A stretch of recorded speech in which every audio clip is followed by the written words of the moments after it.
Hello everyone, Pao here again, and this is my sixth book summary entitled Range by David Epstein. So it's been quite an interesting read, and as usual, I'll be showing my screen for me to present the PowerPoint presentation. Yeah. So this is my sixth book out of the 52 book challenge. So again, the plan is to read and summarize 52 books within a span of 1 year or 52 weeks. So the book of choice for today is Range by David Epstein. So it's been quite an interesting read. Ever since there's always been a saying that it's always better to specialized people go further in life versus generalists, right? But it may not always be the case. It depends on the situation, and I'm gonna walk you through the different takeaways I read from the book Range.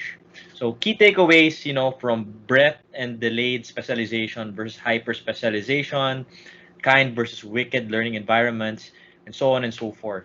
So when you think about it, specialization is really about focus. So the main thesis of this book is it's also sometimes, better to be a generalist because you have a wider range of experience which you can reapply in different scenarios. So walk you through the five key takeaways from the book. So the book started with giving a case study. So the first key takeaway is breadth and delayed specialization versus hyper specialization. So again, the book started by highlighting a case study between Tiger Woods and Roger Federer. So for those of you who are not sports fans, Tiger Woods, who is in the left, is one of the most famous golfers, right? He's won a lot of accolades. He's won a lot of golf competition and has been recognized as one of the best golfers of all time. Similar to the guy on the right, Roger Federer, he's also recognized as one of the best tennis players in the world, winning a lot of competitions and so on and so forth. But what's interesting about this is, although two individuals, great at their own respective fields, had different approaches in specializing. Tiger started at a very young age. I think at the age of two, as early as two, he already had held. He already had was able to hold golf clubs. While Roger Federer, on the other hand, as a kid, he was exposed to multiple sports: table tennis, soccer, and even tennis. Right. It was only until, if I'm not mistaken, around his teenager years, 14, wherein he decided to commit to the sport that he wants to develop that would potentially propel him to the career of being one of the world's greatest tennis players, right? So, two different approaches, but two of them were hugely successful in their own respective fields, right? So, through this book, it started by giving polarization between a person who has been successful through hyper specialization and a person who has also been successful by delaying the specialization, trying out a lot of things before actually deciding to commit and specializing on that, on training or building the skill on that specific area or subject of expertise, right? So there's no approach better, right? One over the other. It really depends on the environment that you are in. Hence, David emphasized that there are two different kinds of learning environments: the kind versus the wicked learning environment. So the first one, we give a brief definition of kind learning environment. This is an environment wherein you could easily spot repeated patterns. You can observe them, you can learn from the outcome that you receive, adjust your skill, and then repeat, right? Over time, through this process, you're able to improve your skill, you're able to learn your craft and be the best at it, right? Although kind learning environment, here in this situation, feedback is immediate and the variables are constrained. So for example, in the sport of golf or in the sport of chess, right? If you were to swing a club And then wherever it lands, you're able to analyze, okay, maybe the wind speed is here. Maybe I could have straightened my posture, straightened my hand, and so on and so forth. You're able to observe your habits. You're able to observe the process that you did in order to land that the golf ball in that specific area and make the necessary adjustments. So because of this, you can identify the different variables that affect your swing, that affect your golf outcome, right? However, there's also a different kind of environment wherein it's called the wicked learning environment, wherein the variables change rapidly. It's volatile. We're not presented with complete information, and that does not necessarily mean what we experienced in the past, whatever solution we applied in the past, we're able to do the same, expecting the same outcome, right? Here in the wicked learning environment, variables are subject to constant change. One example of that is business, right? Business, because it's so dynamic, there are a lot of players involved, and information is not readily available. We're forced to act in terms of the limited information that we have, and we need to make the necessary adjustments and for us to propel forward, right? So the hyper specialization versus the range, the concept is, apply choosing which to focus on, or which approach to focus on, depends on your current learning environment. If the outcome is, if you're in a kind learning environment, maybe it's better if you specialize early, because you're able to earn that 10,000 hour rule. You have a advantage versus your peers. Versus the wicked learning environment, wherein there's a lot of variables that come into play. It would be beneficial for you to be a generalist, because you're able to see and experience the different, you're able to experience a lot of things, and because of this, you have a fresh perspective. You can see how can you apply one concept to a similar setting or a totally different setting, which I'll go through as I summarize. The key takeaway number 3, is basically the techniques to build range and mastery. So I'll fix this PowerPoint slide a bit.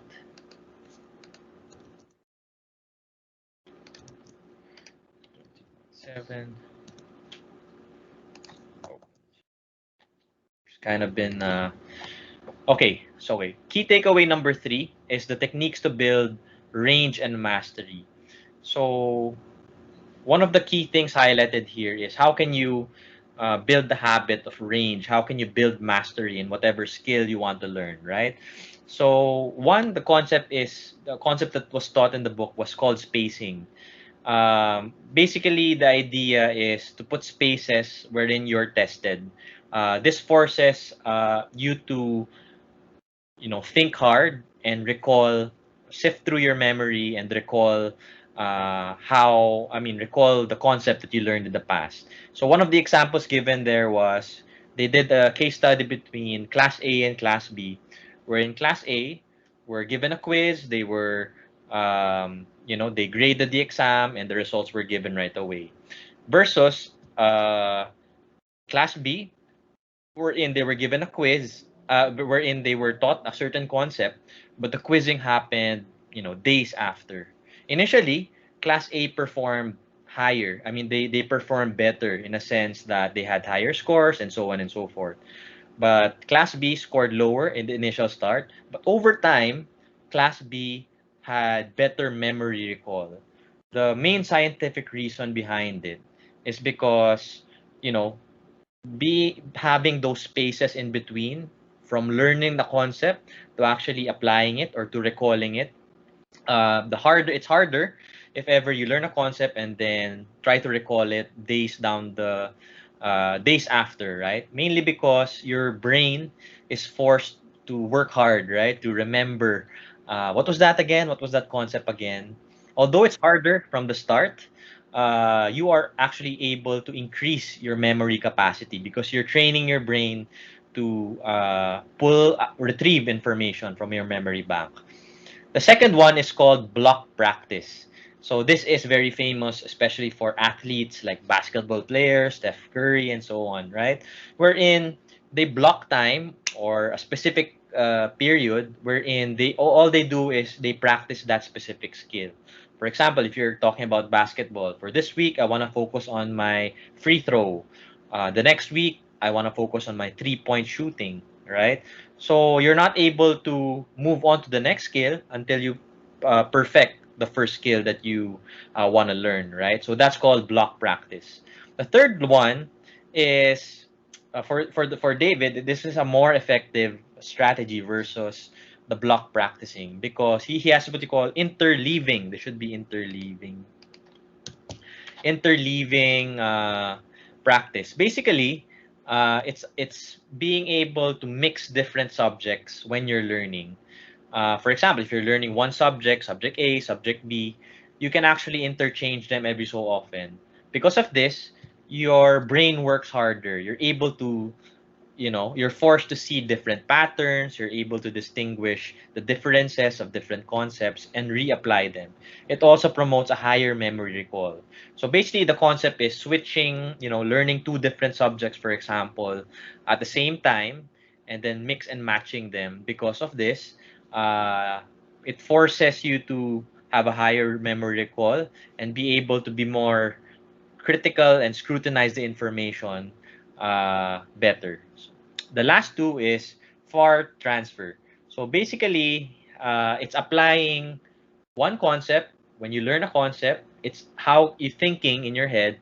How can you apply this concept in a totally different field, right? So if you're given a problem, you need to understand what are the different patterns, what are the commonalities here, and is there any way for me to apply the same concept to a different problem, to an unknown problem, for example? So a lot of innovation, a lot of our world's innovation came from this kind of thinking, right? And one example is analogical thinking, wherein we use an analogy, meaning we use a different frame of thought, what we learned in a totally different subject area, for example, and see how can we apply that same concept into a different setting, right?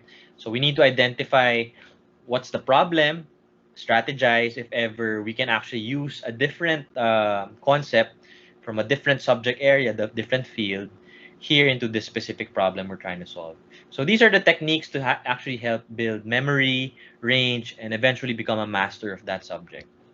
So the fourth one is too much grit. Can too much grit be actually bad? So if you look at the picture here, it's a famous book by Angela Duckworth, wherein it's called Grit, right? Basically, um, the book talks about success determinants. Is it really IQ, EQ, and so on, right? Where the book finds out that it's not really about the intellectual capacities or IQ, EQ of a person, but really his or her grit, meaning resilience of being able to um, overcome obstacles after the other and being resilient and persevere throughout any challenge, right? So, however, here in the book of David, it's contrary to popular belief. Winners actually quit fast and often if they feel that the plan does not fit. So what does this mean? It does not necessarily mean that if you have a great idea, brilliant idea, this is the end all and be all. This is the only solution, right? So sometimes you need to understand when is the right time to quit, right? You need to understand whether or not if I quit, is it a lack of persistence or is there other better options available, right? They're totally two different things. Sometimes people mistake, if I quit on this specific on doing a specific task, I'm a quitter, right? Not necessarily. It means sometimes you need to change path depending if there are new information and if there's better options available.